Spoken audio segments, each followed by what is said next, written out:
Hey guys, you're watching Phone Arena's in-depth video review of the Apple iPhone 4. It's summer, and it's the time of the year when Apple comes out with their product, and this one here being the iPhone 4. We've seen it plenty times in leaks before, and it surprisingly has a refreshed look, the biggest overhaul yet to date compared to the original 3G and 3GS. A lot of neat features too that accompany it, and we're going to take a look and see what it has to offer. And when you first check out the iPhone 4, you're going to be relatively surprised by its new looks. It's totally been somewhat redesigned compared to the previous iPhone 3GS, which had a similar one to the iPhone 3G. So it's the biggest overhaul in design since the original iPhone. So the thing we like about it is it's extremely thin. It comes in at 0.37 inches thick, so it's a lot thinner than the iPhone 3GS. At the same time, we do like the choice of materials they use to make this handset. It has a really quality feel, premium in fact. You have this glass-like material on the front with an olefophobic coating, and the back too, same exact thing. It's very reflective, and it'll also track a lot of fingerprints. But thankfully, the olefophobic coating does help in repelling that. It also has a stainless steel brush band around the handset, which acts to be in the antenna as well to get you better service or connection, as Apple touted. And we're overly pleased with the nostalgic look of the handset. It feels good and has a really good weight to it, and construction, as always, feels fantastic with the device. Easily one of the best features that we love about the iPhone 4 definitely has to be its Retina display, as Apple likes to call it. Now, in fact, it's actually an LED backlit IPS display. It has a resolution of 960 by 640 with support for 16 million colors. So essentially what that does is it provides a lot of pixels per square inch. It also retains the same 3.5-inch display seen on other iPhones. And the reason that it's so highly regarded is because you could see text that are quite legible and very easy to read. When you compare something like the iPhone 3GS with lower resolution screen, you would clearly make out that the text on the iPhone 4 is a lot more superior than it is on the 3GS. Same thing when you load up a website. You can see our website from a zoomed out view. You could definitely read out the small fine print on the iPhone 4. At the same time, it also has pretty good viewing angles, so even in direct sunlight it handles well. And we also like the fact that it has that olefophobic coating to make it look pristine every time you take it out of pockets. Just like some of the high-end smartphones we've been checking out of late, the iPhone 4 also packs a front-facing VGA camera. Below the touchscreen, you have the usual home button, which is surprisingly a lot more springy than the previous one, the 3GS. The same thing applies to all the other buttons, the dedicated ones. The volume rocker are now separated, two separate buttons. You have also the vibrate switch on the top. You have the 3.5mm headset jack. That small hole is for the noise cancellation microphone. Dedicated power button. And on the right side, you just have the micro SIM card slot. At the bottom, you have the speaker and also proprietary USB charging port. And on the back, the only thing you'll see is just the 5-megapixel autofocus camera with flash. The experience of iOS 4 on the iPhone 4 is the same thing that we already saw with the iPhone 3GS. Now, it's assumed that the handset comes with a 1 GHz Apple A4 processor, and it's marginally better in regards to movement and also intuitiveness. It's quite responsive, and there's barely any lag that we notice when navigating throughout the home screen. On top of that, with iOS 4, as you can see, there's a new, you can choose your background picture for your wallpaper. On top of that, there's also some multitasking elements enabled right now. And not all applications fully utilize it to its potential, but right now it just seems like more like a task or a quick menu bar to get you to different applications. As a whole, we do like the interface. The iOS 4 is just a refreshing new one compared to the original, and we're just happy to see that it still is quite peppy. There's no evidence of any lag, and it's a very easy platform to get adjusted to. Even to this day, the iPhone 4's on-screen QWERTY keyboard is probably the better ones out there for any touchscreen-enabled device.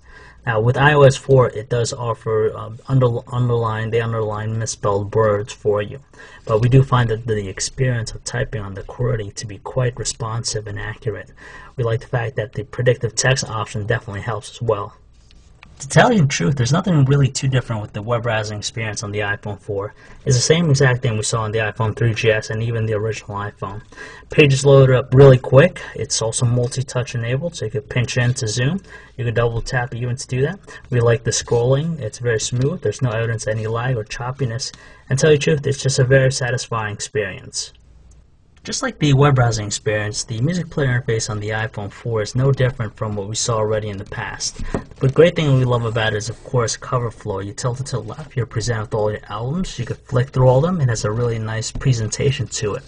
As far as audio quality goes with the speakerphone, it really didn't sound too different from the iPhone 3GS, but it was marginally louder. We have to say that watching videos on the iPhone 4's Retina display is truly breathtaking. Videos played pretty smoothly, there's no evidence of any lag, and as you can see, it's consistent as far as frame rate goes, and just the overall experience is quite gratifying. Alright guys, so we have FaceTime here. We're connecting my buddy, pal, Kyle, and I'm just going to ask him real quick, how do you like the FaceTime, Kyle? I think it's cool. This is definitely an awesome new feature of the new iPhone. And I think we'll see it in some other phones. How's the speed and as far as I guess the quality of video and also the audio? Yeah, no, video and audio are in sync, which is surprising. So you're overall happy about it? What was that? So you're happy about it? Oh, definitely, definitely. I see once more people get the iPhone 4, I can definitely see it's becoming popular. Alright, so there you guys have it. That's this FaceTime for the iPhone 4, and we'll check back here. We're really content with the iPhone 4's 5-megapixel camera. It managed to produce some good photos outdoors in great lighting conditions. Images were quite detailed. At the same time, they were also neutral looking colors. All you gotta do is just tap anywhere on the screen to focus. You could press the button, take a shot, press it again, take another one, and you even have the digital zoom available to you.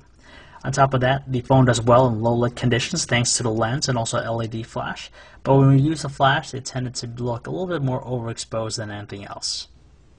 We're happy to see that 720p video recording is enabled on the iPhone 4.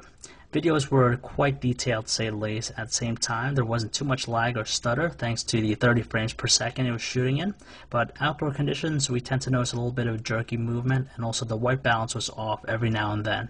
But luckily it has the ability to manually focus, so you always get pretty good detail at any given time.